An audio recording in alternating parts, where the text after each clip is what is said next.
আসসালামু আলাইকুম। আমি মোহাম্মদ আব্দুল কাদের, সহকারী অধ্যাপক, রসায়ন, সরকারি হরগঙ্গা কলেজ, মুন্সিগঞ্জ। আজকে নিয়মিত একাদশ শ্রেণীর ক্লাসে আমরা গুণগত রসায়নের বোর পরমাণু মডেল সম্পর্কে আলোচনা করব। গত ক্লাসে আমরা রাদারফোর্ডের পরমাণু মডেল সম্পর্কে আলোচনা করেছিলাম। আজকে আমরা বোর পরমাণু মডেল সম্পর্কে আলোচনা করব। বোর পরমাণু মডেল আহ পদার্থবিজ্ঞানী আমরা দেখতে পারতেছি পদার্থবিজ্ঞানী ম্যাক্স প্ল্যাঙ্ক ও আইনস্টাইনের সমন্বিত আলো সম্পর্কীয় বিকিরণ কোয়ান্টাম তত্ত্ব অনুসরণ করে ডেনমার্কের পদার্থবিজ্ঞানী নিলস বোর 1913 খ্রিস্টাব্দে রাদারফোর্ডের পরমাণু মডেল সম্পর্কে কিছু ত্রুটি দূর করেন।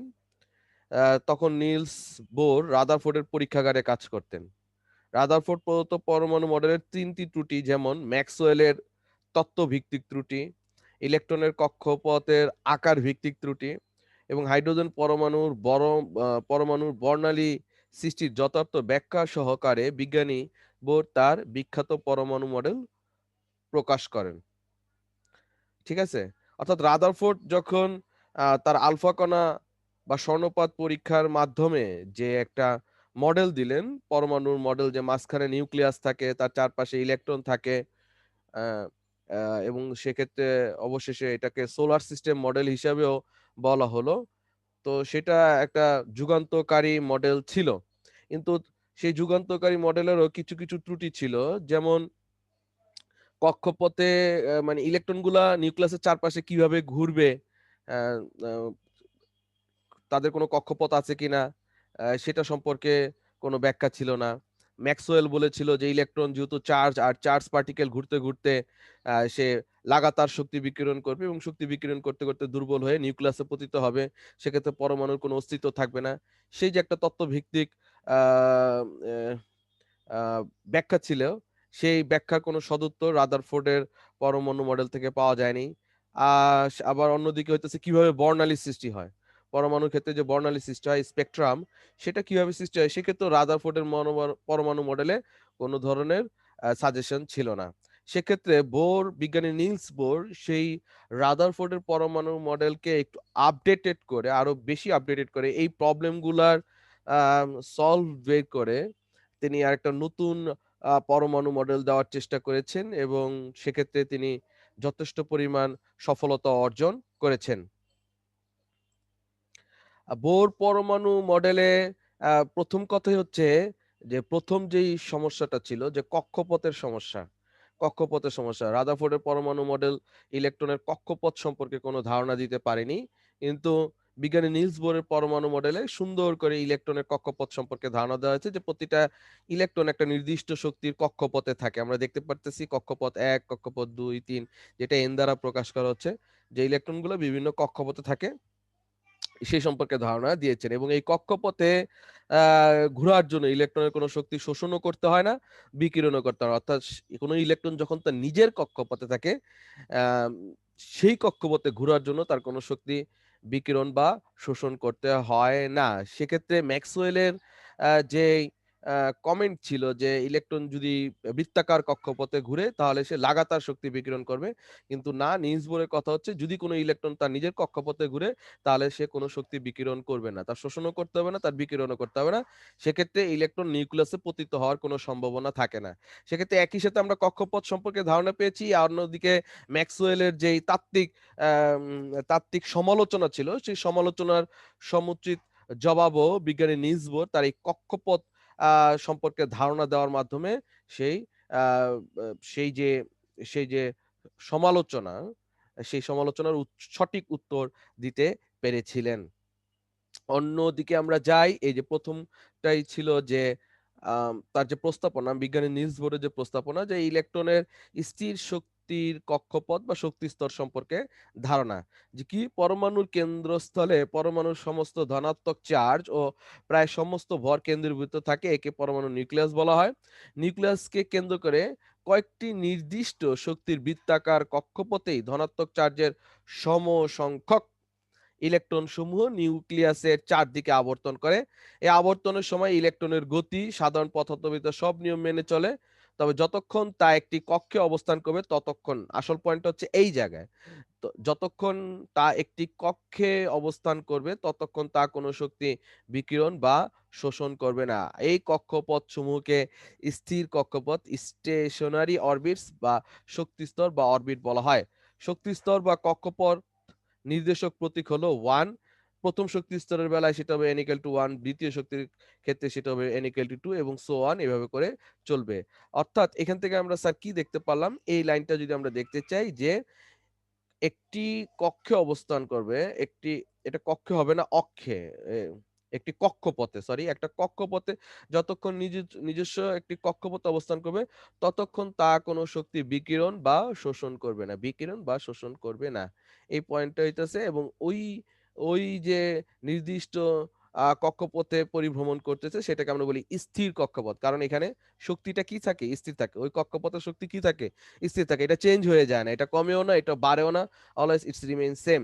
এটাকেই আমরা বলি অরবিট। তাহলে অরবিট সম্পর্কে ধারণা পাই আমরা কোথা থেকে? অর্থাৎ বিজ্ঞানী নিলস বোরের মতবাদ থেকে কিন্তু আমরা শক্তিস্তর, নির্দিষ্ট শক্তির শক্তিস্তর বা আ অরবিট বা কক্ষপথ সম্পর্কে ধারণা পাই। আশা করি তোমরা এই কক্ষপথ সম্পর্কে যে ধারণা এটা বুঝতে পেরেছ। আমরা পরের স্লাইডে যাই। এখানে ইলেকট্রনের কৌণিক ভরবেগ সম্পর্কে ধারণা দিয়েছেন বিজ্ঞানী নিলস বোর যে প্রতি নির্দিষ্ট কক্ষপথে বা শক্তি স্তরে আবর্তনরত ইলেকট্রনের কৌণিক ভরবেগ হচ্ছে সবসময় কি নির্দিষ্ট এবং তা হচ্ছে h/2 এর গুণিতক, পূর্ণ সংখ্যার গুণিতক। সেক্ষেত্রে কৌণিক ভরবেগ হইতেছে mvr, কৌণিক ভরবেগ হচ্ছে mvr, ভর হইতেছে m আর বেগ হইতেছে vr, সেটা হচ্ছে nh/2 এখানে n টা হইতেছে কক্ষপথের সংখ্যা, অর্থাৎ ১ নম্বর কক্ষপথ হলে এখানে n এর মান 1 দিতে হবে, ২ নম্বর দিলে 2 দিতে হবে, ৩ নম্বর দিলে 3 দিতে হবে অ্যান্ড সো অন। অন্যদিকে h টা হইতাছে আমাদের প্লাঙ্ক ধ্রুবক। এই যে প্লাঙ্কের ধ্রুবক যেটার মান হচ্ছে 6.624 into 10⁻³ জুল সেকেন্ড। সেক্ষেত্রে আমরা এইভাবে করে n এর মান বসিয়ে আমরা ১ম কক্ষপথের বা ২য় কক্ষপথের বা ৩য় কক্ষপথের যে ইলেকট্রন আছে তাদের কৌণিক ভরবেগ বের করতে পারি। এবার আসি যেই ৩য় যেই একটা বিশেষ সমস্যা ছিল রাদারফোর্ডের যে হাইড্রোজেনের যে বর্ণালী, সেই বর্ণালীটা আসলে ব্যাখ্যা করা যাচ্ছিল না। বিজ্ঞানী রাদারফোর্ডের পরমাণুবাদ থেকে যে সেখানে যেহেতু কক্ষপথ সম্পর্কে ধারণা ছিল না, তাহলে ইলেকট্রনের বর্ণালী কিভাবে সৃষ্টি হচ্ছে সেই সম্পর্কে কোনো রকম ধারণাই রাদারফোর্ডের পরমাণুবাদে পাওয়া যায় না। কিন্তু বিজ্ঞানী নিলস বোর সুন্দর করেই বলেছেন যে প্রতিটা ইলেকট্রন নির্দিষ্ট শক্তির কক্ষপথে থাকে। হ্যাঁ? ইলেকট্রনের কক্ষপথে থাকে এবং তারা যখন আ বাইরের থেকে এনার্জি পায়, এক্সাইটেড হয় তখন তারা জাম্প করে হায়ার এনার্জি অরবিটে চলে যায় এবং হায়ার এনার্জি অরবিটে গিয়ে তারা ওইখানে আনস্টেবল থাকে এবং সেক্ষেত্রে আবার সে ফিরে আসে। খুব দ্রুতই খুব দ্রুতই ফিরে আসে এবং ফিরে আসার সময় তারা যে এনার্জিটা অ্যাবসর্ব করেছিল, শোষণ করেছিল, সেই শোষিত এনার্জি গুলা আবার কি করে? সে বিকিরিত করে। বিকিরিত করে সে তার নিজের কক্ষপথে ফিরে আসে। সেই যে শোষিত এনার্জি বিকিরণ করে ফিরে আসলো হায়ার অরবিট থেকে উই ক্যান সি যে এখানে যাচ্ছে ইলেকট্রন তার নিজের কক্ষপথ থেকে এনার্জি শোষণ করে উপরের দিকে যাচ্ছে। আমরা চিত্রে দেখতে পারতেছি এবং সেখানে সে আনস্টেবল এবং সে আবার ফিরে আসতেছে। এবং সে ফিরে আসতেছে এবং ফিরে আসার সময় সে এনার্জিটা রিলিজ করে দিচ্ছে। এই যে এনার্জিটা ছেড়ে দিল, সেই বিকিরিত এনার্জি হচ্ছে আমাদের বর্ণালী সৃষ্টির কারণ। বর্ণালী সৃষ্টির কারণ। সেখান থেকে আমরা বর্ণালী পাই। অর্থাৎ ইলেকট্রন যখন এক জায়গা থেকে আরেক জায়গায় যায়, এক কক্ষপথ থেকে উচ্চতর কক্ষপথে যায়, তখন সে এনার্জি শোষণ করে এবং উপরের কক্ষপথ থেকে যখন নিজের কক্ষপথে ফিরে আসে, তখন বিকিরণ করে। এই বিকিরণটাই হইতেছে ফোটন এবং সেটা তরঙ্গ আকারে বিকিরিত হয় এবং এই তরঙ্গটাই হইতেছে আমাদের বিকিরণ বা বর্ণালী। কক্ষপথ থেকে নিচ কক্ষপথ থেকে উপরের কক্ষপথ, উপরের কক্ষপথের নিচে আসে বলে এই বর্ণালীটা সৃষ্টি হয়। এটার সুন্দর একটা বর্ণালী সৃষ্টির যে ধারণা, বর্ণালী সৃষ্টির যে ব্যাখ্যা, যে কারণ সেটা আমরা বিজ্ঞানী নিলস বোরের মতবাদ থেকে সুন্দর করে পাই। ঠিক আছে? আ তো আমরা পরের স্লাইডে যাই। আমরা দেখতে পারতেছি যে এখানে অ্যা এই আমরা এখানে দেখতে পারতেছি যে ইলেকট্রন যদি তার নিজের কক্ষপথে থাকে সে এনার্জি শোষণ করে উপরের কক্ষপথে যায়, সেটাকে বলি আমরা absorption of energy. Absorption of energy, শোষণ করে উপরের কক্ষপথে যাচ্ছে, অ্যাবজর্পশন অফ এনার্জি।